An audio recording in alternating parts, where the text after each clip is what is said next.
بسم اللہ الرحمن الرحیم الحمد للہ رب العالمین والصلاة والسلام علی اشرف الانبیاء والمرسلین اما بعد۔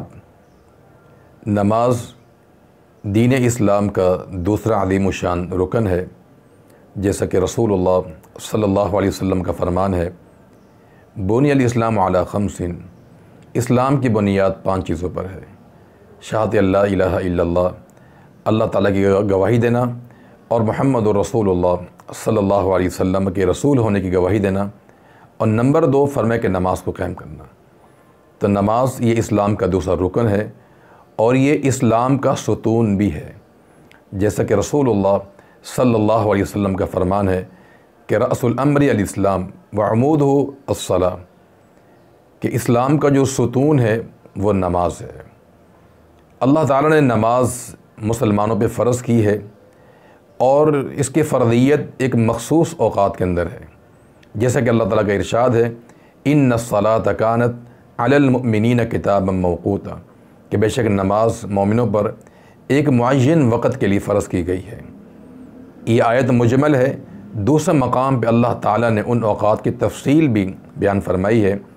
فرمایا اقم الصلاۃ لدلوک الشمس الی غسق اللیل وقرآن الفجر۔ اس آیت کریمہ میں اللہ تعالیٰ نے 5 نمازوں کے اوقات بیان کیے ہیں۔ فرمایا اقم الصلاۃ لدلوک الشمس، آپ نماز قائم کیجئے جب سورج ڈھل جائے، اس سے مراد ظہر کی نماز ہے۔ الی غسق اللیل، رات کی تاریکی تک، اس میں عصر کی نماز بھی آ گئی، اس میں مغرب کی نماز بھی آ گئی، اور اس میں عشاء کی نماز بھی آ گئی۔ اور فرمایا کہ وقرآن الفجر، یعنی صلاۃ الفجر، اور فجر کی نماز بھی آپ ادا کیجئے۔ اللہ نے یہاں پر فجر کی نماز کو قرآن سے تعبیر کیا، یعنی قرآن الفجر، اس لیے کہ فجر کی نماز کے اندر قرآن کی قرأت لمبی کی جاتی ہے، اس لیے یہاں پر اللہ نے فجر کی نماز کو قرآن قرار دیا ہے۔ اور فرائض کے ساتھ ساتھ انسان کو نوافل کا بھی اہتمام کرنا چاہیے۔ نبی کریم صلی اللہ علیہ وسلم کا فرمان ہے کہ جو شخص بھی دن بھر میں 12 سنتیں ادا کرتا ہے، اللہ تعالیٰ اس کے لیے جنت میں ایک محل تیار کرتا ہے۔ وہ 12 جو سنتیں، اس کی تفصیل یہ ہے: 4 ظہر سے قبل کی سنتیں، اور 2 ظہر کے بعد، 2 مغرب کے بعد، 2 عشاء کے بعد، اور 2 فجر کی نماز سے پہلے۔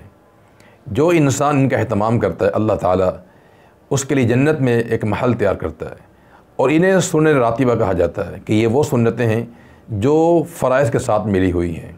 تو جو انسان فرائض بھی ادا کرے، اور یہ 12 سنتیں بھی ادا کرے، اور اس کے ساتھ ساتھ اگر وہ قیام اللیل بھی کرتا ہے، اشراق کی نماز بھی پڑھتا ہے، یہ انسان بڑا سعادت مند ہے۔ اس کا دن گویا کہ پورا کا پورا اللہ تعالیٰ کی عبادات میں گزرا ہے۔ اللہ تعالیٰ ہمیں بھی فرائض کے ساتھ ساتھ نوافل کا بھی اہتمام کرنے کی توفیق عطا فرما دے۔ وصلی اللہ وسلم علی نبینا محمد وعلی آلہ وصحبہ اجمعین۔